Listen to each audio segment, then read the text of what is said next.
Malipayong dayong kilom-kilom Subo, Kabisayan ug Mindanao uban ni Dr. Iris ug ni CB diri sa Bukirang Barangay sa Kasili sa Konsolasyon. Kini si Leo Lastimosa magpasalamat sa inyong pagpadayon na sabnamo sa inyong tagsa-tagsa ka mga Pinoy-anan. Karong hapon ang atong sugilano naguluhan og Dovie Beams. Si Dovie Beams usa ka American actress ug usa sa labing nabaniog nga mga sex scandals ni anhing Presidente Ferdinand Marcos Sr.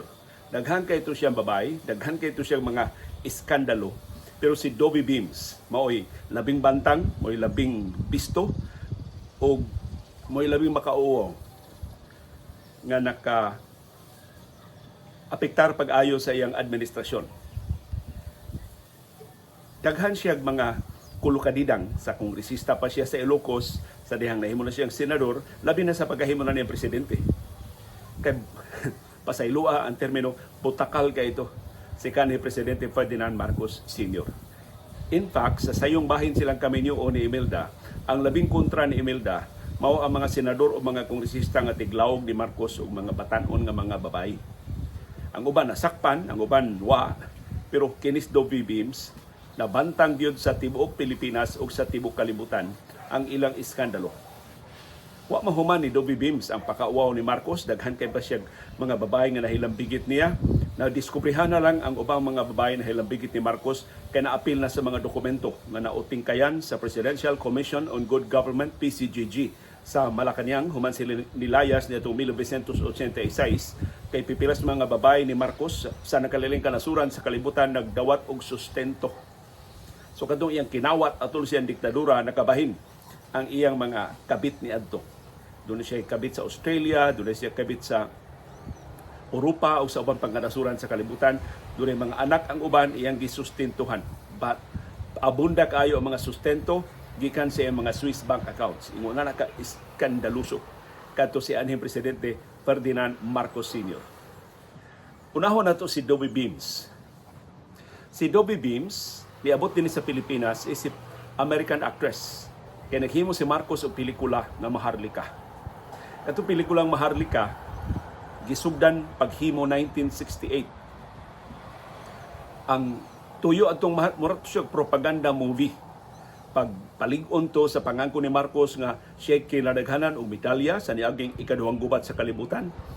Ang iyang Maharlika Guerrilla Unit mao'y labing daghang napatay nga mga Hapones sa ikaduhang gubat sa kalibutan. Bisan kun by 1968 napamatud-an na sa US Army, napamatud-an na sa US government na peke ang iyang mga war medals nga dakong bakak ang iyang pangangkon sa Maharlika Guerrilla Unit. Pero mo ni abilidad sa mga Marcos.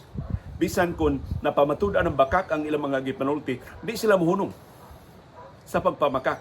Sa kapuya na lang mukureher sa ilang mga bakak. Sama karon. Kadaghanan ng pamotor ang mga bakak pero sige gihapon silang pangangkon na golden years ang martial law nga 20 pesos na gyud ang kilo sa bugas sa may sa dili madugay. Mao ni abilidad sa mga Marcos nga atong masihag sa kasaysayan sa amahan. So nagsugod na ang shooting sa pelikula in 1968 sa Maharlika. Si Dovie Beams ang iyang papel mo siya Pilipina. Kay mura man ni siya og di man kay ni siya mestiza og dagway. So siya gipili sa mga producers nga mo'y mahimong babae nga lead sa Maharlika. Naabtan og duha ka tuig ang paghimo sa pelikula dinhi sa Pilipinas. So 1968 to 1970 nagpabilin si Dovie Beams dinhi sa Pilipinas. Pero why nakaandam sa sunod nga buhaton ni Dovie Beams dayon kahuman sa shooting sa ilang pelikula. Nagpatawag siya og press conference ug iyang giplay ang mga sex tapes. Kay doon na sila relasyon ni anhing Presidente Ferdinand Marcos Sr. Unya, atol sa ilang panagtagbo, atol sa ilang panag-istorya, labos tanan atol sa ilang panaghilawas, iyang i-record, iyang gi-record. Doon na siya tape recorder, ni atong higayon na cassette tape recorder pa man to, ang uso, iyang gibutang ang cassette tape recorder sa ilawom sa higdaanan. So bantang kayo ang tingog ni Marcos, bantang kayo ang tingog ni Dovie Beams, bantang kayo ang kasikas sa ilang lovemaking. Iya bitaw nang primero gi-play niya ang pinili ra nga portion. Unya, ang iyang press conference, mahitungod na siyang pagbutyag sa ilang relasyon ni anhing Presidente Ferdinand Marcos Sr. Ug aron pang matuod nga doon na sila yung relasyon, iyang giplay kadtong mga tapes. I don't know, giunsas mga aktivista sa University of the Philippines, nakakuha sila sa recording, ilang gi-play sa radio station sa UP. Doon na may radio station ang UP sa una. Sa ligi ang mga aktivista ni atong dekada 70, ilang gi-loop ang recording og tibok adlaw tibok gabi. Way laing matian sa radio station sa UP, maura ang tingog ni Marcos og ni Dobby Beams sa ilang panaghilawas. Di na lang ko i-detalye ang kinatibukan nga recording, pero pipila sa mga highlights sa recording, si Marcos mumaraig ni Dobby Beams. Unya si Dobby Beams mura kuno siya og mugigil sa pamaraig ni Marcos. Unya murag isulti ni Marcos ang iyang buhaton ni Dobby Beams. Mura bitog drama sa radyo, ako nang ablihan ang pultahan. O naablihan na ako ang pultahan, mukanaog nako sa hagdanan. Nakanaog nako sa hagdanan o karon putikang nako sa akong kabayo. Mura ingon ana ba sa Marcos iyang detalye ang iyang gibuhat ni Dobby Beams. So murag gyud haom kayo para sa recording. Iyang sultihan si Dobby Beams nga hawak na siya ni Dobby Beams. Si Dobby Beams murasan og gigkan sa hawak ni Marcos. Ingon ana. Pero usa ka bahin sa recording na si Marcos nang hangyo o pasayloa, way mga bata na minaw ron ha. Kay kini kasaysayan man nang hangyo si Marcos og oral sex. Sa pagaw nga tingog ni Marcos nang hangyo siya og oral sex ni Dobby Beams. Doon ay portion sa kanta sa recording o moto'y nakapasuko pag-ayong Imelda Romualdez Marcos, giharanahan ni Ferdinand Marcos si Dobby Beams. So murag siya na nahigugma pag-ayon ni Dobby Beams, murag siya giganahan pag-ayon ni Dobby Beams.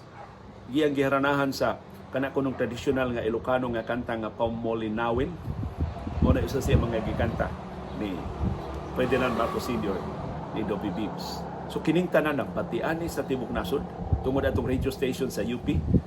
Timan wa pa ni Marcial 1970 pa ni, so libre pa kaayo ang mga sakop sa media. Gipistahan si Marcos sa mga sakop sa media. Diadtong higayuna. Si Dobby Beams niingon ni pasabot sab nga iyang gi-play ang recording kay dunay hulga sa iyang kinabuhi. So kuyawan siya nga patyon siya ni presidente ni anhing Presidente Ferdinand Marcos Sr. ug siya mga sinugo mao kuno to iyang insurance ang iyang tape recording na kining US government protective kay ni sa ilang mga citizens. So bisan kung si Dobby Beams dili kay maayog reputation dito sa Estados Unidos, the fact na US citizen siya, pagkahuman siya press con gi-secure din siya sa US government. So wa na nakahilabot ni Dobby Beams. In fact, eskortan siya sa US government, mga representante sa US government, pagpauli ngadto sa Estados Unidos. Aron di na lang gid siya kahilabtan kung tinuod man si Bako nga dunay plano sa pagpatay niya. Pag abot nila og Hong Kong, padung sila sa Estados Unidos, ipuyo og pila ka oras si Dobby Beams sa hotel sa Hong Kong, at tuod man dihay armadong mga tao. Naladakpan ang kapulisan sa Hong Kong 5 ka armadong lalaki nga laig tuyo. Nagduda sila unsay tuyo dito sa hotel ni Dobby Beams, ilang gidakop, ilang gisita, nakuhaan og mga armas ug pulos dunay pasaporte sa Pilipinas. So ambot unsay ilang tuyo, pagpatay ba, paghudlat ba, pagpahilom ba ni Dobby Beams, pero wa sila magmalampuson tungod sa seguridad nga gihatag sa US government ni Dobby Beams. Human adto, duwa ni sakop sa media nga ni suwat og report nga nakakita gid siya, wa niya tuyo diha siya, nag-interview siya ni anhing Presidente Ferdinand Marcos Sr. sa dihang gikonfrontar ni Imelda si Marcos mahitungod sa recording. Nagdaa pa kuno si Imelda sa recording, nakabati kuno siya sa recording ug iyang gikonfrontar si Marcos. So si Marcos kuno maay man kay tumanulti, maay man kay tumulusot, pero si Marcos kuno murag batang gamay nga nasakpan nga nanguha og butang nga dili iya. Nagpakahilom kuno si Marcos, giantos ang grabe man kay ni makabalikas, grabe man kay ni makayaw-yaw si Imelda. Sus, ang naong ko ng Imelda, mamuwa, muluspad na sab, mupuwa na sab, muluspad na sab. Wa ko nung kasabot si Imelda sa iyang gibati. Moto siya, di naman siya kalakaw, kay diha man siya dool. Iya, mo nisalot na lang siya komedya ni Marcos. Ya si Marcos ni katawa siyang komedya, diha pa kuno mo nakamantay si Imelda oy. Doon na may laing tao na nakabati siyang yaw-yaw, pero nakakita siya giunsa pag ratatat ni Imelda si anhing Presidente Ferdinand Marcos Jr.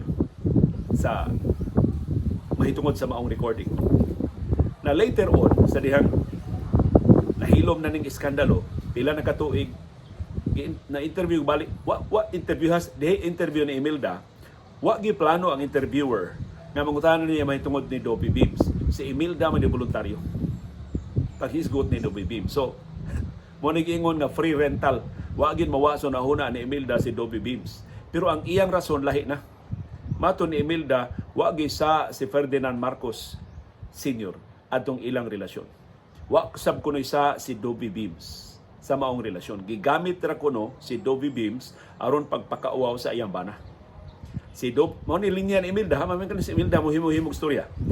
So mao na iyang justification siyang kaugalingon aron pagmatuod na siya ra gyud mo igugma ni Marcos, wa gini magbinuang si Marcos sa ilang kaminyuon. Si Marcos kuno gitintal sa mga spy agencies sa langyaw nga mga gobyerno aron nga mahuyang ang iyang administrasyon.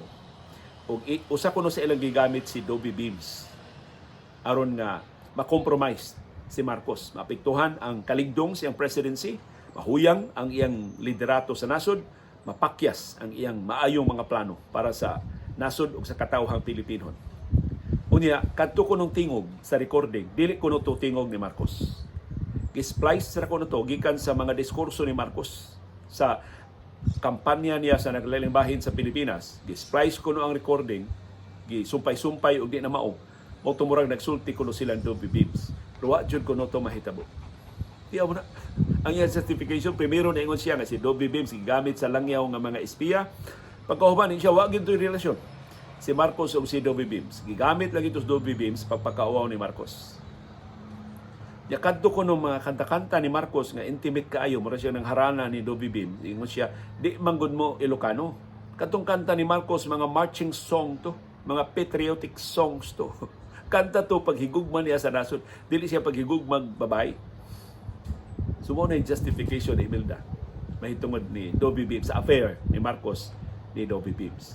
Pero nikalma na ni pipila ka tuig ang nilabay human sa paghitabo. But immediately after, haskang gubuta sa Pilipinas. In fact, usano sa mga beneficiaries, usa sa mga pasalamat ni Marcos yung pagdeklara sa Martial A 1972, nahilom ang pagkomentaryo, pagbugal-bugal niya mahitungod sa Dobby Beams story. Kaya wa naman. Gipawong niya ng radio stations, gipahunong niya ng mga publications, wa na. Wa na yung naghisgot sa Dobby Beams story. Nahilom naman ang media. So usa ko, I don't know, iya bang gituyo, posibleng nga wa, pero usa sa mga unintended benefits sa Marcos administration nga nahunong ang paghisgot sa iskandalo ni Dobby Beams. Tiyaw mo na, pila katuig nagsumsuman si Marcos sa mga iskandalo, nahilom lang sa pagdeklara ni martial law in 1972.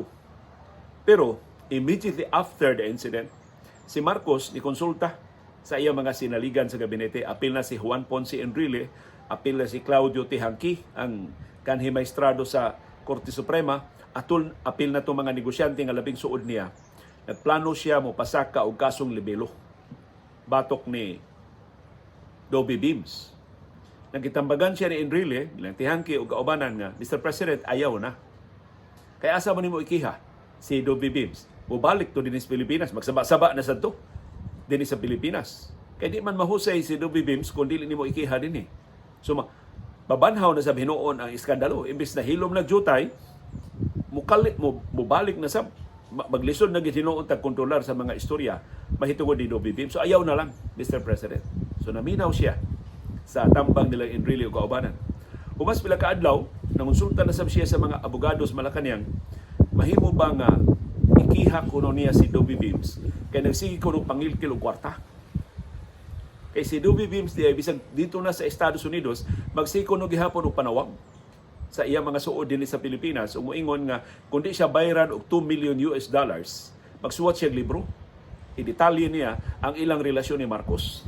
So, goal guys Marcos, Ikihanan ko niya sa Dobby Beams o extortion aron nga mahilom ang mga paghudlat.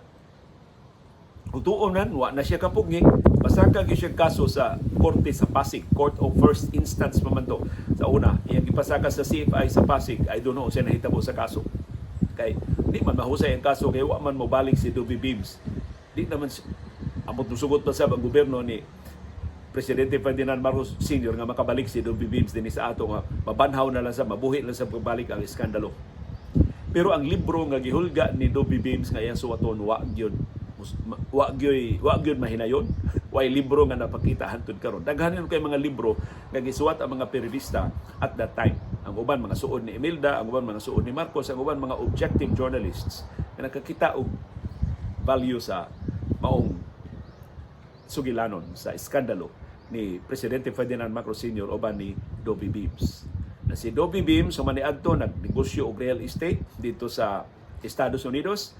Naminyo siya usab sa ikaduhan niyang bana. Gikasuhan sila kay gipasang ilang nagbinuang sa ilang negosyo sa real estate. Nasintensyahan siya mapriso og 2 katuig. Ang iyang bana nasintensyahan og pagkapriso og 5 katuig. Pagkahuman nila pagkapriso, nagdiborsyo sila. Mao toy katapusang nahibaw-an. Of course, namatay si Dobby Beams. Paghuman sa maong mga iskandalo. Pero usa to sa mga colorful kaayo na sex scandals ni Presidente Ferdinand Marcos Sr. Ang subsequent mga scandals, iya mga relationships, wa na pulos na lang mga huhong-ihong, wa na gyud mga konfirmasyon, wa na gyud nagsaba-saba, gihugon-hugon nga ang labing gwapa nga mga artista sa dekada 70 pulos na biktima ni Marcos, pulos dadon dito sa Malacañang, kanang wa si Imelda, doon na sila yung relasyon. Daghan kaayong mga istorya nga mahitungod ana. Wa ko'y detalye nga ikahatag ninyo kay mga konfirmado raman yung mga detalye ang among ihatag ninyo. Di man tamo hatag ninyo mga huhong-ihong nga wa tay mga substantiations. Pero nakitaan ang substantiation sa diyang nilayas na ang mga Marcos sa Malacañang atong 1986. Apil sa mga dokumento nga nahipos sa Presidential Commission on Good Government mao ang sikreto nga mga Swiss bank accounts. Katong minilyon ka dolyar nga kwarta sa mga Marcos ilang gitaguan sa Swiss banks. Apil dito sa mga dokumento ang mga babae ni Marcos nga iyang gilawgan og sustento atol sa iyang diktadura. Dunay taga-Australia na dunay sila anak nga babae. Playboy model kadtong maong Australiana. Ilang anak nga babae puparehig edad ni Bongbong Marcos, ni Presidente Ferdinand Marcos Jr. Doon na siya laing hinigugma sa Europa. Kinintanan iyang gipaghatagan og sustento. Mahal ra ba kaayo sustento? $5,000 ang buwan. Apil lang edukasyon sa bata. Kitang ang atong buhis maoy nag-finance sa pagkabutakal ni anhing Presidente Ferdinand Marcos Sr. Pasaylo pag-usap ang maong termino. Pero wa ko'y laing makita ang termino pagkulangway. Unsa siya kahigal, unsa siya ka mapahimuslanon sa gahom, unsa siya ka hangol sa unod atol sa iyang diktadura. Tuguti kining atong sugilanon karong hapuna, atong tapuson pinagi sa labing dako nga iskandalo sa kinabuhi ni Marcos ug way labing nakapasakit ni Imelda, ang iyang unang pamilya. Sa wa pa magkita si Ferdinand Marcos Sr. o si Imelda Romualdez atong 1954, minyo na si Marcos. Doon na siya pamilya. Ang iyang unang asawa, giila sa ilang mga higala nga si Carmen Ortega. Si Carmen Ortega, beauty queen po. In fact, nakoronahan nga, kung ako malimot ang iyang title, Miss Press Photography 1949. Nakoronahan siya. Human adto nagkarelasyon silang Marcos. Si Carmen Ortega taga La Union. So Ilocana sab, pareha ni Marcos. Nagkarelasyon sila. Pagkita nilang Ferdinand o ni Imelda, doon na sila itulo ka anak. In 1954, doon na sila itulo ka anak. Nagminyo silang Imelda in 1954, nakaanak pag ikaupat si Carmen o uban ni Ferdinand Marcos. Wa matapos ang ilang relasyon bisan naminyo na si Ferdinand og si Imelda. Si Ferdinand Marcos Sr. og si Imelda Romualdez. 1955 na tao si Amy Marcos ang kamangwangan nilang anak kapin o sa katuig human sa ilang pagminyo. So sukuhay ang mga huhungihong na si Amy na tao immediately after sa ilang kaminyoon. So dili tinuod nga mabdos na si Imelda sa pagpakasal nila in 1954. Pagkahibaw ni Imelda nga dunay pamilya si Marcos, iyang giingnas Marcos, ayaw ginang ipakita nako si Carmen Ortega o ang inyong mga anak. Moto ang naningkamot in town na dili makita ni Imelda silang Carmen Ortega o ang unang pamilya ni Marcos mao si Doña Josefa. Ang Doña Josefa Edralin Marcos, ang inahan ni anhing Presidente Ferdinand Marcos Sr. Si Doña Josefa in town mao hindi pahiluna nilang Carmen Ortega o sa unang mga anak ni Marcos aron nga dili sila makita ni Imelda. Kinabaw sila sa unsa ka dakong problema kung makita ni Imelda ang unang pamilya ni Marcos. Ug mo'y nakapasakit pag-ayo sa buot ni Imelda. Gipakaingon niya nga gihigugma siyang Marcos sa tinuoray pero gibagila naman daylaing pamilya. Wa gani siya pahibaw. Ang engagement ni Marcos ug ni Carmen Ortega wa nila isekreto. Dunay mga press clippings, dunay mga newspaper articles kay si Marcos inila man to nga politiko nang ambisyon baya nga magpresidente. So, ang tanan niya mga social engagements well covered sa Philippine press. So naa sa mga clippings sa karaang mga newspapers in 1953 ang announcement sa engagement ni Marcos ug ni Carmen Ortega. Sa ato pa diyang gi-announce ang ilang engagement in 1953, doon na sila duha ka anak. Nakadeposito ni Marcos ug duha ka anak ni Carmen Ortega sa wa pa ipahibaw na magminyo sila. Wa nay press clippings na sa kasal ni Marcos ug ni Carmen Ortega. Ang sunod nga nahibawan, nagkahigugmaay na nagmagminyo na si Ferdinand Marcos Sr. o si Imelda Romualdez. Nadabantog ni pag-ayo ang courtship ni Ferdinand o ni Imelda 11 days ra. 11 ka adlaw ra ang ilang panagkaila, nagkahigugmaay, minyo dayon. In fact, si Amy Marcos sa usa siya mga post sa Facebook, yang butang dito sa litrato ang patanon pa kay niya mga ginikanan si Ferdinand ug si Imelda. Niingon ko no si ang pangamoral ko no ni Ferdinand Marcos ni Imelda mao.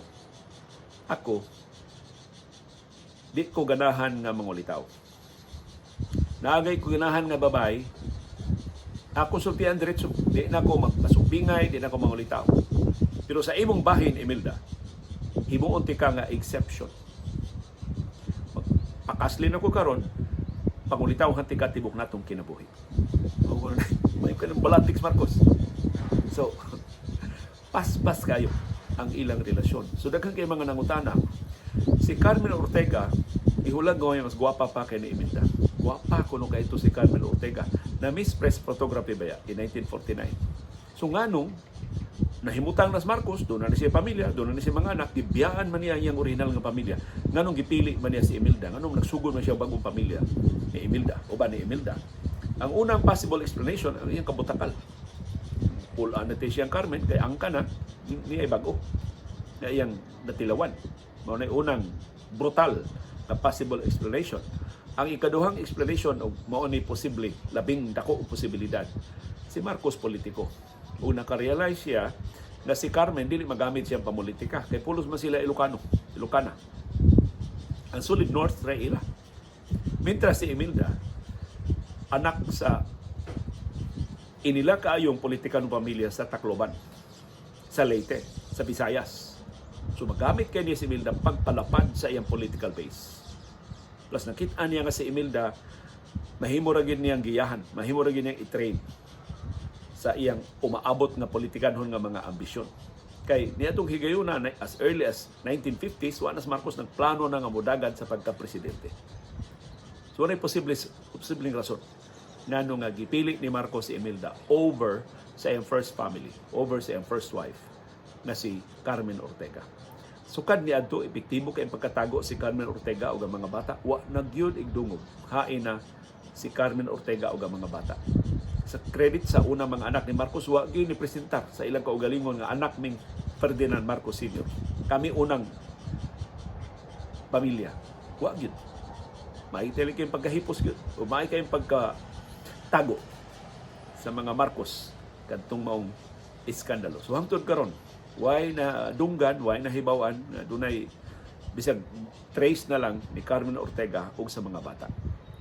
Gisakitan pag-ayo si Imelda kay ang ilang unang bahay diya sa San Juan, mautoy Pinoy-ana ni Carmen Ortega. Si Carmen Ortega mo'y unang nipuyo anang bayan. Ang dad ginahimutangan anang bahay gitawag og Ortega Street.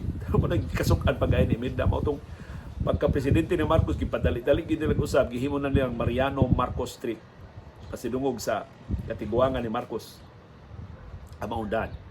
Pero lain pag yung nasakitan ni Imelda pagsugod nilang puyo sa Pinoy-anan ni Marcos ug ni Carmen Ortega, giingnan siyang Marcos ayaw usbak, wa kay usbon ining bayan. Kasi Imelda ganahan baya usab dayon sa bay. Gidid-an siya Marcos pag-usab sa bay. So giingnan siya Imelda ngano man kay si Carmen mao nagbuot aning bayan, ingon si Marcos dili kay swerte ko ining bayan. So prestigious ba ito Marcos. Number 7 ba ito yung lucky number para niya. So para ni Marcos, swerte kay siya aning baya, ni daog siya pagka-kongresista, katulog ka termino siya pagka-kongresista, daog siya pagka-senador, ni daog siya pagka-presidente ay naghilabti ni baya. Kay mao ni nagdaog swerte sa akong politika. So supak kay buot ni Imelda nga di gyud siya kahilabot sa bay. Sa unang gipuy-an sa unang pamilya ni Ferdinand Marcos. Mao to ilang Pinoy-anan sa San Juan, sa wa pa sila mobalhin sa Malacañang. Of course, 1965 pagka-presidente ng Imelda ni Marcos, wa na sila mulingi sa Pinoy-anan sa San Juan. So ang pangutana nga nung sa kaisog ni Imelda, sa kamalditan Imelda, nakadawat man siya. Nahilo man siya sa iskandalo ni Dobby Beams. Nadawat man niya nga dunay unang pamilya si Ferdinand Marcos, uban siyang unang asawa nga si Carmen Ortega. Ang possible explanation mao, nakakita si Imelda sa future. Uban ni Ferdinand Marcos Sr.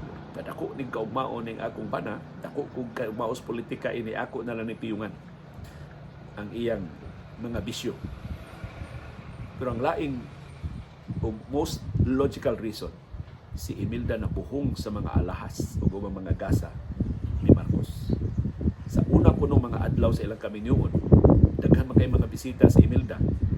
Pero mas daghan kunong bisita si Marcos. Kay katong Marcos nag-build up naman siyang political base. So hapit kada adlaw, gabiing dako, kadlawng dako, doon na manuktok dito ng mga politiko kay mga pabor, doon ay isulti ni Ferdinand Marcos Sr. Niya, way balibaran. Kay nagtukod nos Marcos iyang politika ng base. Moto si Imelda kuno intaw ng iyang mga bisita nga taga Tacloban. Way lugar na kay puno naman ang ilang bahay sa ubang mga bisita. Adto na lang i-entertain ni Imelda ang iyang mga bisita sa ilang kwarto. Pero dito kuno sa ilang kwarto mo, sumbong ko na si Imelda, sus kalisod sa kong kinabuhi. Kadlawng dako magluto na ko sa unsa nang paborito nga putahe ni Marcos sa Ilocos. Kanang mura bitaw og wa nung ko kapangutan si ato ni Aina mao nahibaw ana. Kanang dili kasi sa mga Ilocano mao ko na ipaluto yung Marcos kay ganahan kay mga ana mga Ilocano nga iya mga leaders ug bisan ang sa ubang mga rehiyon ganahan kay mutilaw unsay paboritong putahe ni Marcos. Si Imelda kuno intaw na pulan og karakara og tuon nya hapit kada kadlaw iya nang lutuon para ma-ready na tibok adlaw doon na putahe. Sumbong na siya, perting kapuya kuno siya kinabuhi. Sila siya ngisim, sila siya pahiyom kay introduce ni Marcos sa ilang mga bisita. Pero iya dayong ibukhad ang dagko kay niyang bag dito sa ilang higdaanan. Mingon siya, ikakita na ko sa mga alahas nga gasa ni Ferdinand, mahupay ang akong kakapoy. Mudasig, mubalik ang akong kadasig. Anbukad ang akong pagbati. So, sukad pa sa unang mga adlaw sila kamilyon, si Imelda Romualdez Marcos ganahan na kaayo og mga alahas. Og maotoy atong misfortune. Sa paglipang pag-ayo sa ilang diktadura, mas nagkamahal ang iyang mga alahas. Nahasta ang mga jewelry stores sa New York, iyang pasiraduan kay magpili siya sa labing maayo, labing mahalon nga mga alahas atol siyang shopping. Atong buhis ang gigasto tanan sa iyang mga bisyo. Ang lain pag yung nakapaalibyo ni Imelda ang kwarta. Kay gawa sa mga alahas nga igasa ni Ferdinand Marcos niya, puwerteng daghana ng kwarta. Si Imelda mosulti sa iyang mga kaparintihan nga mga bot dito, sus ang kwarta ko no, moabot sinako. Sinako ang kwarta ko no nga moabot. Ingos Imelda giswayan ko nung ihap ang unang mga sakos kwarta gani abot hantod na pulaan na lang siya ihap. Ang mga kwarta kuno ilalang ibutang sa ilawom sa ilang higdaanan, ipamutang na lang nila sa ilang mga bodega tungdi puwerteng daghana ng kwarta ni Marcos. So niadto palagigin ng Marcos di na mo tuo bangko. Nakahibaw si Marcos nga kon iyang ideposito sa bangko matrace sa iyang politika ng mga kaatbang himuan siyang issue. So ang kwarta gitaguan nila dito sa ilang Pinoyanan sa San Juan. So kanang bahay sa San Juan daghan kaayo mga milagro nga nahitabo diha. O kining pangangko ni Imelda sa kadaghang kwarta ni Marcos gidasunan ni Rafael Paeng Salas. Si Rafael Paeng Salas mahog nga igagaw ni Iris kay naminyo ni Carmencita Mencho Rodriguez Salas nga igagaw ni Iris igtagsa, anak sa igsuon sa iyang amahan. Si inila sa kaito ang inahan ni kini si Carmencita Mencho Salas na himo ning ambassador sa Pilipinas sa I think Czechoslovakia. So ambassador sa niya tungod kay asawa man siya ni Paeng. Na ambassador siya atol sa administrasyon ni kanhi Presidente Joseph Estrada. Ang inahan aning Carmencita Rodriguez Salas mao si Tita Panyang ni Iris. Society columnist. So usa mo toy usas mga igsuon, usas mga tiya ni Iris nga inila ka is media. Kay may kay tumusuwat si Tita Panyang niya. So siya inahan aning Carmencita Mencho, Ambassador Carmencita Mencho Rodriguez Salas. Pero kadto si Paeng Salas, sinaligan to ni Marcos. Nahimot to siyang executive secretary ni Marcos. Siya ay utok ining mga programa ni Marcos, pagdeklara niya martial law. Pero ang unang labing dakong papel ni Rafael Salas, mo itong salig kay Marcos niya, siya mo'y campaign manager ni Marcos pag una niya dagan pagka-presidente in 1965. O kadto si Rafael Salas, inilamang kay ito ang kinatasan nga posisyon atong Rafael Salas na imo siyang pangu sa United Nations Population Office.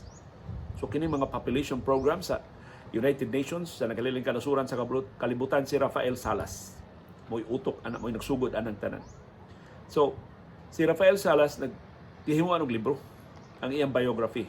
Ang nagsuwat patingin ilngiga si Nick Joaquin, ang national artist. Usas sa mga gisulti ni Paeng Salas ngadto ni Nick Joaquin sa iyang libro mao kapag dagan ni Marcos pagka-presidente in 1965 siya mo'y labing andam. Mas andam pa siya sa incumbent nga si Diosdado Macapagal. Kay matod ni Paeng Salas pag 1965 wa pa mo deklara si Marcos iyang kandidatura, doon na siya 15 million pesos na iyang kaugalingong kwarta. 15 milyones pesos atong 1965 perti nang dakuha na.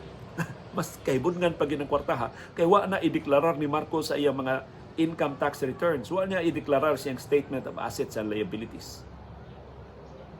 Diyan itong pagka-kongresista, pagka-senador pa niya. So mauning kwartaha, posibleng gipasabot ni Imelda nga gisud og sako. Gibutang sa ilawom silang higdaanan, gipamutang sa ilang mga bodega nga di na gani siya makaatos sa paghihap. Ang pangutana, diin man ni Marcos katong kwartaha.